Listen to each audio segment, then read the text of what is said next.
Police!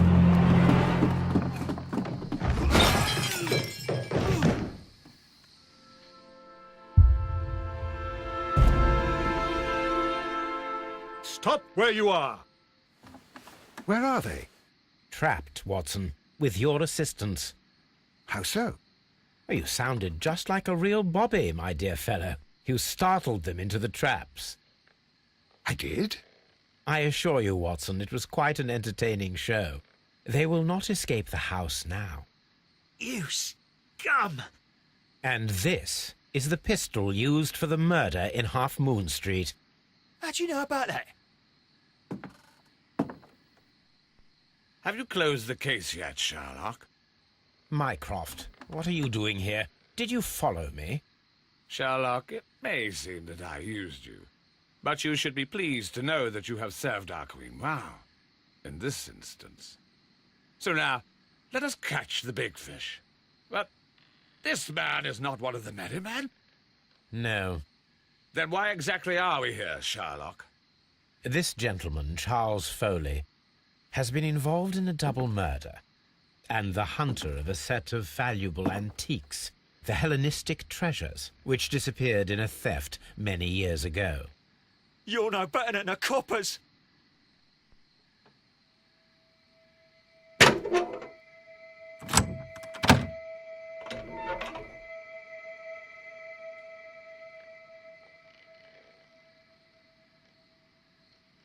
Holmes, that is incredible. The Hellenistic treasures. Indeed. Nothing but trifles. Where are the merry men? I don't know why you are asking me, Mycroft. They are yours to find. I'll see you soon, dear brother.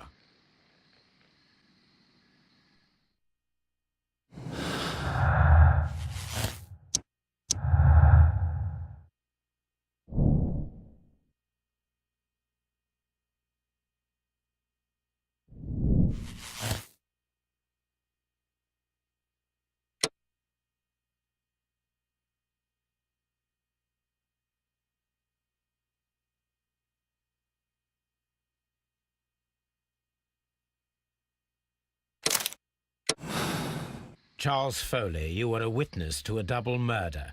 You were standing next to Vercotti when Butler fired at your accomplice. The jeweler missed him, but they proceeded to kill each other with simultaneous shots.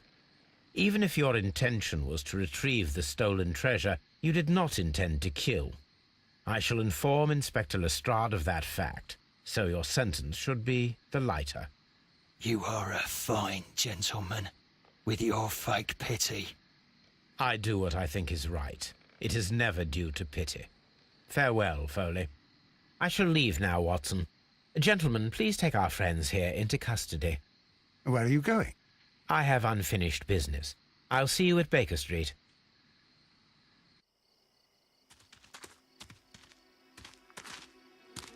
Be careful with the lamps. Don't bring them too close to the barrels. Good evening, gentlemen. Who's there? That is of no importance. What matters is who you are and the plans that you have here.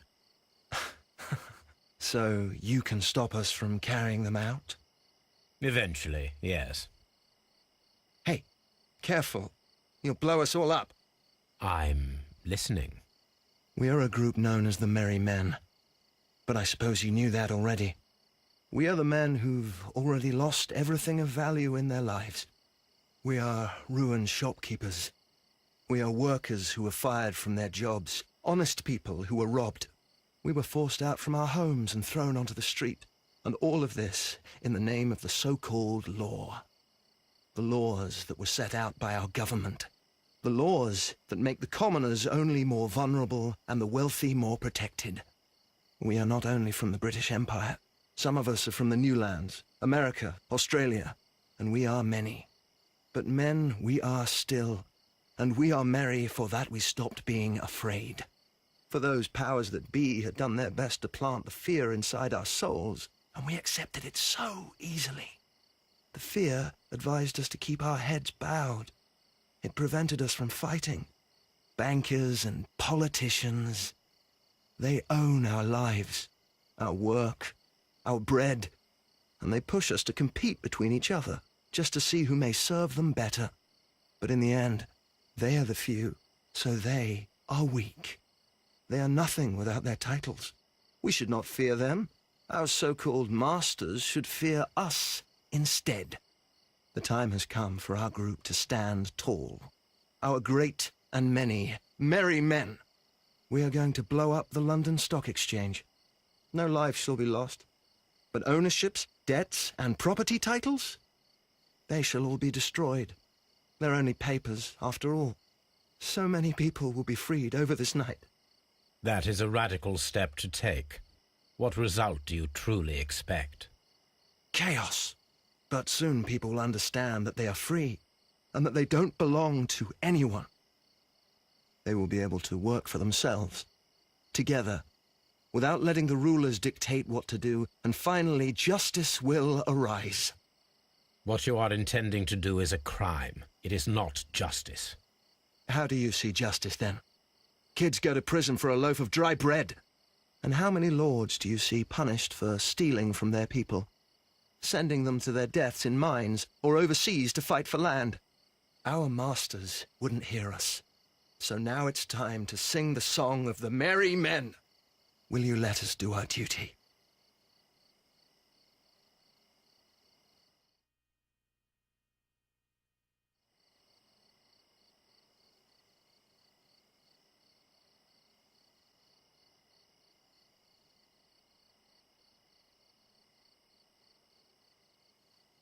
When people fight the order, they are too blind to see the consequences that throw society into chaos.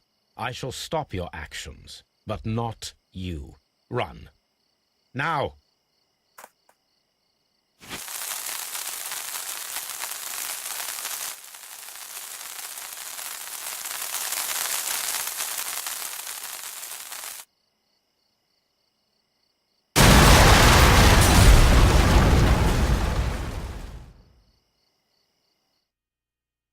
So, you're interested in Russian literature now? Quite, lately. It is an interesting book. I remember a few lines. Really? I tried reading it myself, but I had a hard time understanding it. Yes, Doctor. It's about intelligence.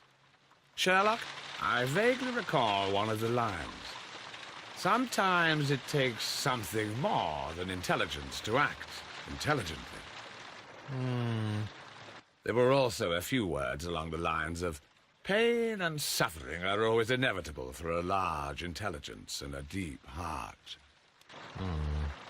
Tell me, Doctor, does my brother show any signs of pain or suffering? Not that I know of. Because you see, Doctor, behind all of his masquerade, my brother does possess a deep heart. So deep that he does not recall where he places his love. Well, I'm sure that... His love and his duty that, in the first place, should be directed towards the Empire. For without it, we would be nothing. A country filled with uncivilized men. And the Empire needs order and discipline. It has no room for chaos. People who commit crimes, or at the very least intend them, deserve punishment, Sherlock. Without justice, there can be no civilization. But we serve the truth, not justice. Your truth, Doctor, that may prove immoral. Allowing people to terrorize London, destabilizing the whole empire. Terrorize only the powers whom you serve, Mycroft. Not I, not Watson, not Mrs. Hudson, not Wiggins. Sherlock, the merry men are to be stopped. Not by me. You created the merry men. Stop them yourself. Only make sure that you don't create 10 more merry men by arresting the one. Good night, Dr. Watson. Anything in the post, Watson? Any clients worthy of our attention? Only a second reminder from Mrs. Hudson about our new neighbor. She urges you to remove your... Oh, I don't care about that. Holmes, the lady who will be moving in shortly has requested the use of our spare room to place all of her boxes. Wait, what? A lady?